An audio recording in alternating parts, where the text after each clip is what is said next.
There is a strange comfort in the thought that the God who made the stars has no interest in leaving us half finished. He is not the kind of artist who abandons the canvas because the work grows difficult. Nor is he a gardener content to let the weeds run wild so long as there are still a few flowers in the bed. When he begins a work in you, it is not a polite gesture. It is a serious, deliberate act of love. We sometimes imagine that purification is a grim word reserved for furnaces and harsh scrubbing. But in the hands of God, purification is not punishment, it is restoration. The impurities he burns away are not treasures he is stealing from us, but poisons that would one day destroy us. Think of a blacksmith holding a piece of metal in the fire until the dross melts away. The heat is uncomfortable for the metal, if metal could feel, but what emerges is something stronger, cleaner, and far more beautiful than before. The trouble is, we have grown fond of our impurities. We wear them like old coats, ragged and tattered yet familiar. We have learned to walk with the limp they give us, and so the thought of walking straight feels foreign. That is why the hand of God sometimes feels as though it is taking away what we think we need. He knows that what we clutch is not life, but the thing that strangles it. If you have ever cleaned a wound, you know the sting of the antiseptic is not cruelty, but mercy. The cut that is left alone may feel fine for a while, but infection will come, and so it is with the human heart. Left unattended, our small selfishnesses and secret pride begin to fester. God's cleansing feels sharp at first because it reaches into the very places we keep hidden, even from ourselves. We often pray for God to make us happy, but he is more ambitious than that. Happiness is too small a goal for the one who made eternity. His aim is holiness, and holiness is the one thing that will outlast every grief, every shadow, every trial. The storms you endure are not there to drown you, but to wash you. The fire is not there to consume you, but to refine you. Today, yes, today, God is ready to begin again in you. He is not waiting for you to be stronger, wiser, or cleaner before he starts. If you think you must fix yourself first, you have misunderstood the nature of his love. He does not wait outside the door until you have tidied the house of your soul. He steps in as it is and begins his work at once. It may be that his first touch will unsettle you. He will begin pulling down walls you built for safety, walls that kept out the light as well as the danger. He will overturn tables where you have been trading the coins of compromise. He will open windows you have kept locked for years, and the rush of his wind will scatter the dust you thought was part of the furniture. Do not be afraid if it hurts. Do not be alarmed if you feel exposed. This is the way of all true healing. A surgeon does not fear to cut where the sickness lies, and the great physician will not hesitate to reach into the depths of your soul. You may think you are losing yourself, but in truth you are finding your real self, the one he imagined before the world began. There is a moment in every refining where the gold looks lost in the flame, but the goldsmith knows exactly how much heat it can bear, and exactly when to draw it out. God will never burn away what is of him in you. He will only burn away what keeps him from shining through you. You may wonder why he would choose to work on you at all. You see your flaws clearly, perhaps too clearly, and you think they disqualify you. But the truth is precisely the opposite. They are the very reason he calls to you. He is not drawn to your strengths, but to your need. The cracks in your soul are the places where his light can pour in. If you let him purify you today, you will find that what he returns to you is not less, but more. More peace because there is less to fear. More joy because there is less to lose. More love because there is less of self to guard. You will not become a stranger to yourself. you will become yourself, fully and freely, as you were meant to be. So do not wait until tomorrow. Tomorrow has its own shadows and distractions. Today is the day of the fire, the day of the cleansing stream, the day of the open hand. If you hear his voice, do not close the door. He stands ready to make you new, not halfway, not partially, but wholly, until his reflection shines in you as clear as in a still pool at dawn. God's purification is not punishment but restoration, removing what destroys us to reveal what is truly beautiful. God's purification is not punishment but restoration, removing what destroys us to reveal what is truly beautiful. When we hear the word purification, we often imagine something harsh, like an unyielding scrubbing or a blazing fire consuming all it touches. But in the hands of the one who made us, it is an act of care, not cruelty. It is the deliberate work of a master artisan who knows that the impurities clinging to us are not part of our identity, but intruders that have taken root over time. They may have blended so well into our habits, thoughts, and emotions that we no longer notice them. In fact, we might have learned to live with them so long that we've mistaken them for our personality.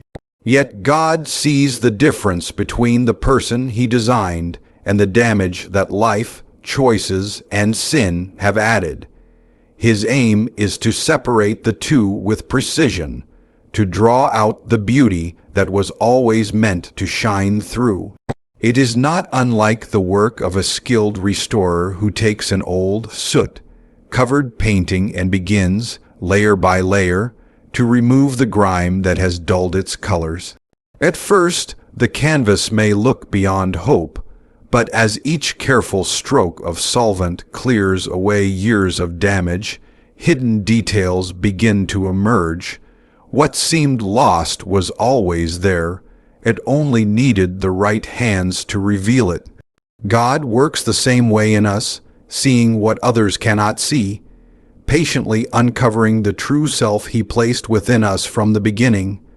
This is why His purification should never be confused with condemnation. Condemnation tells you that you are broken beyond repair. Purification insists that you are worth the effort to be restored. The process, however, is rarely comfortable. We often cling to what is familiar even when it is harmful.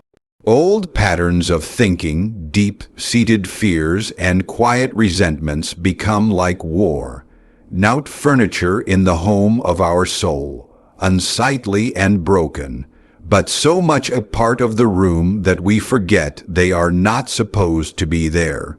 When God begins to remove them, we may feel as if something essential is being taken away.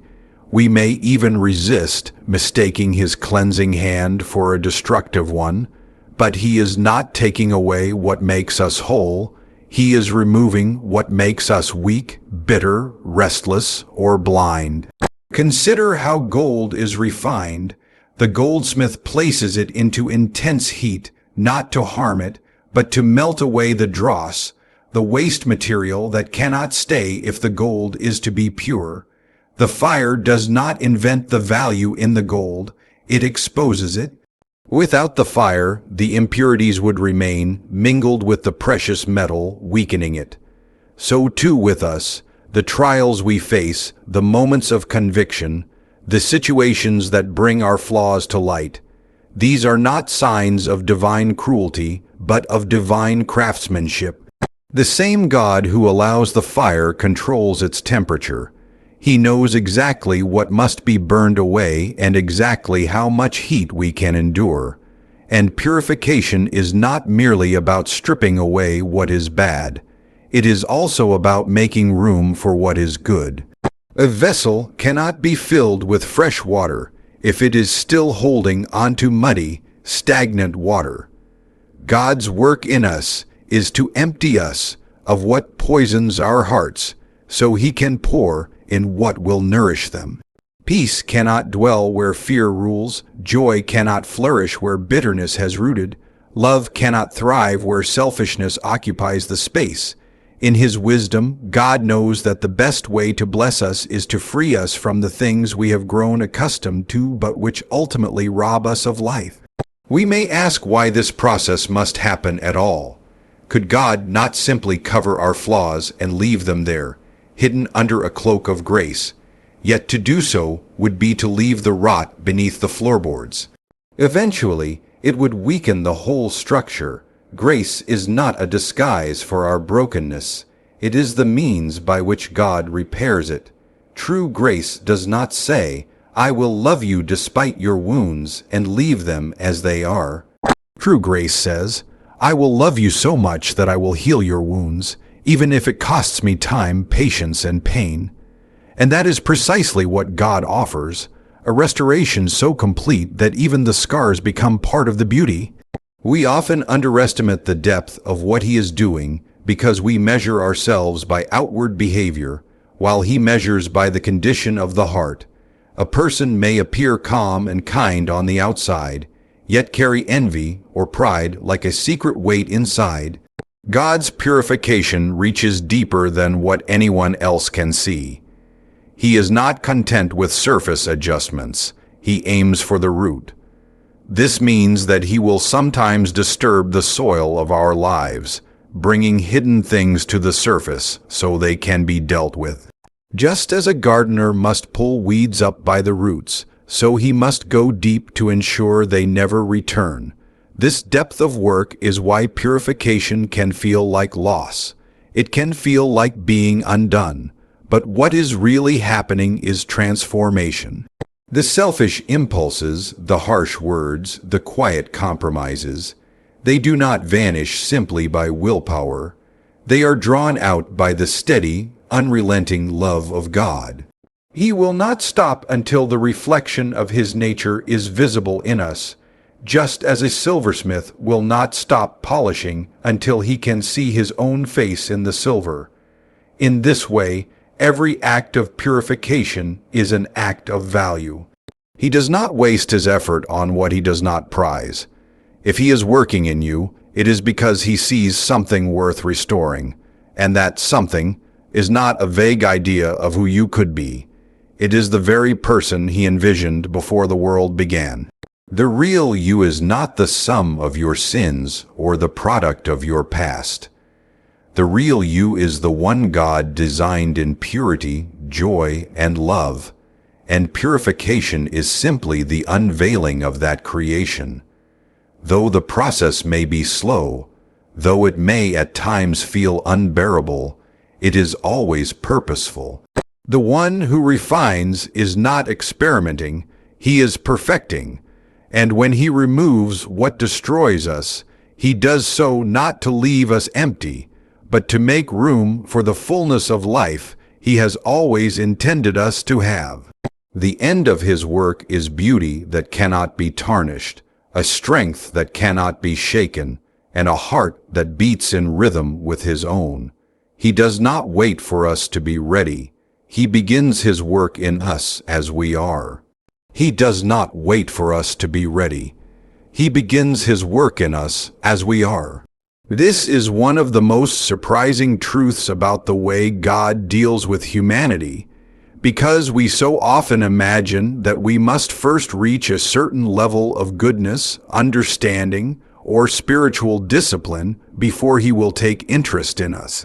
We think of Him as a distant guest who will only step inside once we have swept the floors and set the table, when in reality He is the kind of friend who arrives at the door with tools in hand, ready to help repair the broken hinges and mend the leaky roof. He does not stand on the porch waiting for a signal that everything is presentable. He comes in precisely when things are a mess, and He is not put off by what He finds. This is because His love is not conditional on the state of our hearts. He does not require us to become worthy before He draws near, for if worthiness were the price of His presence, none of us could afford it. He comes because He knows that without His presence, the change we long for will never happen. We do not first transform ourselves and then invite Him in. It is His arrival that makes transformation possible. Just as a physician does not require a patient to be healed before offering treatment, God does not wait for the wounds of our souls to close before touching them with his healing hand. The human instinct is to hide what is broken. We put on masks, we polish the surface, we rehearse our explanations so no one sees the cracks beneath. But God is not deceived by such coverings, nor is he deterred by them. He sees the truth of who we are, and astonishingly, he steps toward us rather than away. When he finds fear, he moves closer. When he sees weakness, he strengthens his grip on us. When he discovers the tangled knots of our sins and failures, he begins, with the patience of eternity, to untangle them thread by thread. He is not repelled by the disorder. He is drawn to the opportunity to restore. If we truly understood this, we would stop hesitating to turn toward him. But too often we delay, convinced that we must first break free from our addictions, master our tempers, or repair our relationships before coming to him. Yet in waiting for some imagined future readiness, we miss the only moment we truly have, the present, and we miss the very help that would make such readiness possible.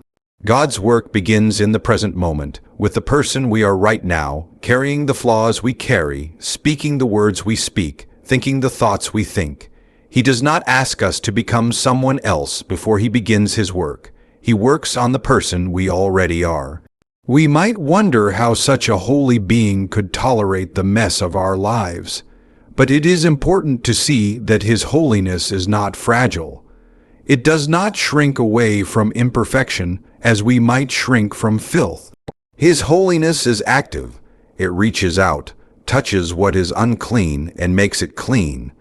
When he walked among men, he touched the leper, and the disease fled. He spoke to the outcast, and their shame dissolved. He entered the homes of sinners, and they left transformed.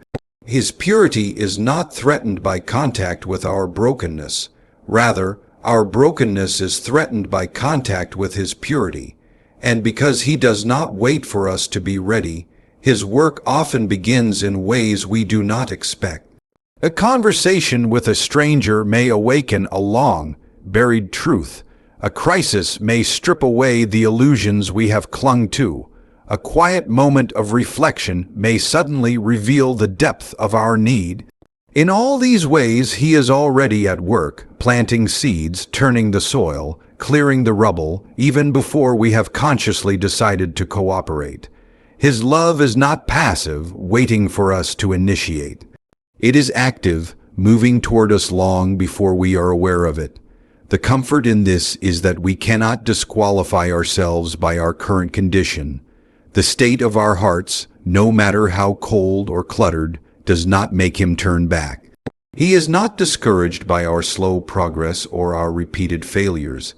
He is not surprised by the sins we confess to him, for he knew them before we did. He is not impressed by our efforts to appear strong, for he knows exactly where our strength runs out. And it is precisely there, at the end of our own resources, that his work often begins most clearly. The moment we yield even the smallest corner of our lives to him, he begins to work there. A single prayer, spoken from the depths of desperation, can become the opening through which his light floods in. A willingness to be honest about our need becomes the space where he builds something new. We might imagine that he needs us to give him everything at once, but in truth, he often begins with what we offer and then gently leads us into offering more. His work is both immediate and patient, both decisive and gradual. He can change a heart in a single instant, yet he will walk with us through the long journey of learning to live in that change. The beauty of his approach is that it removes the pressure of self-perfection. If his starting point is where we are now, then there is no need to delay. There is no need to wait for the next season, the next milestone, the next personal improvement. We need only open the door in the condition it is in. And once he has entered, he begins to rearrange what needs rearranging. remove what needs removing, and strengthen what needs strengthening. The change that results is not self-manufactured. It is the natural outworking of His presence. Even the parts of us that feel most hopeless are not beyond His reach. The places we have written off as too damaged to repair, too hardened to soften, too hidden to uncover, these are often the very places where His work is most profound. For when we see such transformation, we know without question that it is His doing and not our own, and that knowledge becomes the foundation of faith, because we have experienced firsthand the reality that He began His work in us long before we thought we were ready. This truth also reshapes the way we see others. If He begins with us as we are, then He begins with them as they are. We need not demand that people fix themselves before they can be loved by God. We need not impose conditions on His grace. Instead, we can trust that the same patient, initiating love that reached us will reach them. It may not follow our timetable or our methods, but it will be just as sure and just as complete. And so His work in us is never postponed until we meet some imagined standard. It starts here in the reality of today, in the mixture of strength and weakness that makes up our lives right now. He does not wait for readiness, because readiness is not the soil in which His work grows. Surrender is, and surrender can happen in any moment we choose to turn toward Him, even this one. The refining fire only burns away what hides His light, never what He has placed within us. The refining fire only burns away what hides His light, never what He has placed within us. When we hear the imagery of fire in the spiritual sense, our minds often rush to thoughts of destruction, loss, or judgment. Yet the fire of God is not like the careless blaze that devours everything in its path. It is more like the controlled flame of a master craftsman who understands the exact temperature needed to separate the pure from the impure. He is not interested in erasing what He has made, for what He has made is good. What He seeks to remove are the things that were never part of His design, those foreign elements that cloud the reflection of His light in us. The difference between destruction and refinement lies in the purpose and precision of the fire. Destruction aims to consume, refinement aims to reveal. When gold is placed into a furnace, the heat does not create value, it exposes it. The impurities rise to the surface and are skimmed away, leaving only what is precious. The gold itself does not vanish in the process. In fact, it emerges more beautiful and more valuable than before. The same is true of the soul in the hands of God. His refining is never meant to diminish us. It is meant to strip away whatever blocks the radiance of His presence from shining through our lives. This is why the experience of refinement can feel both painful and hopeful at the same time. We feel the heat of conviction when He points out the pride we have hidden in our hearts, the selfish motives beneath our actions, or the fears that quietly control our choices. It is uncomfortable to have these things exposed, and sometimes we mistake that discomfort for rejection. But the truth is the exact opposite. His light reveals them precisely because He has no intention of letting them stay. He wants them gone so that what remains is the real God-shaped self, free, unburdened, and alive.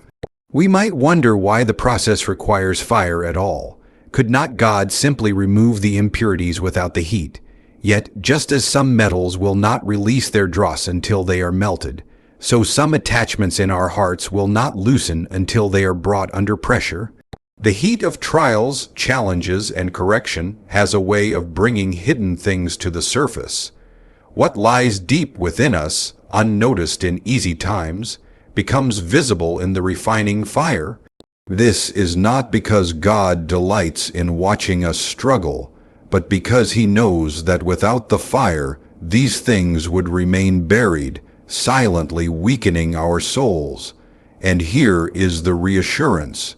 The fire is never hotter than necessary, and it never lasts longer than required. The refiner watches closely, never stepping away from the work. He knows exactly when the impurities have been dealt with and when the gold can be drawn out. In the same way, God's refining process is under His complete control. We may feel as though we are losing too much, but He is only removing what obscures His image in us.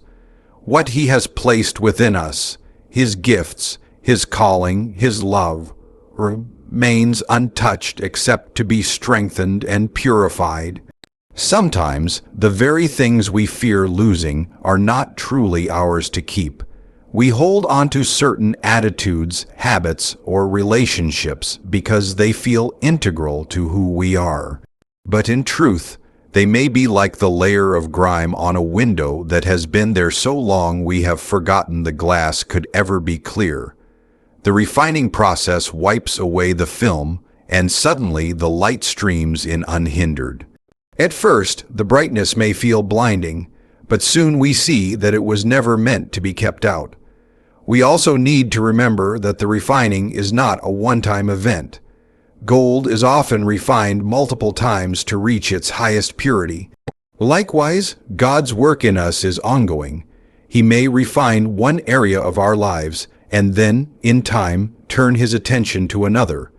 Each stage of the process brings us closer to the fullness of who we were meant to be. It is a progression, not a punishment, and at every stage the fire is carefully measured to accomplish the exact work He intends.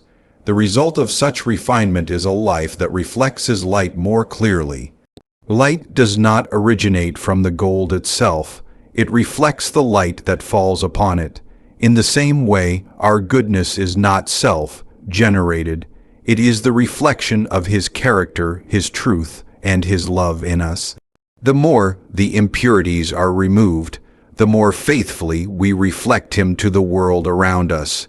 This is why the process, though sometimes difficult, is worth embracing. It is not about becoming someone else entirely. It is about becoming fully ourselves, the selves we were made to be before sin, fear, and brokenness clouded the view. Even in moments when the fire feels unbearable, we can take comfort in knowing what is truly happening. God is not dismantling us. He is revealing us. He is not erasing His handiwork. He is perfecting it. Every blow of the hammer, every pass through the flame, every skim of the impurities is an act of deliberate care. He is preparing us for a strength and beauty that cannot be achieved any other way. We might be tempted to run from the heat, to resist the process, to cling to the very things He is trying to remove. But resistance only prolongs the work. Trusting Him in the fire, believing that He knows what He is doing, that He values what remains, and that He will stop at the exact right moment, makes the journey lighter. It shifts our focus from what is being taken away to what is being revealed. There is also this hope. Once the refining has done its work, what emerges is not fragile. Refined gold does not tarnish easily. A refined soul is not easily shaken by the storms of life, because it has already endured the fire and discovered that what is most essential cannot be destroyed. The light that shines through such a life is steady, not because the person is without flaws, but because those flaws no longer hold power over the reflection of God within them. The refining fire, then, is not our enemy. It is the patient work of a loving Creator who sees more in us than we see in ourselves. It is His commitment to ensure that nothing temporary, false, or harmful will have the final say over our identity. What is left when the flames die down is not a lesser version of us, but the truest one, strong, radiant, and free to reflect His light without hindrance.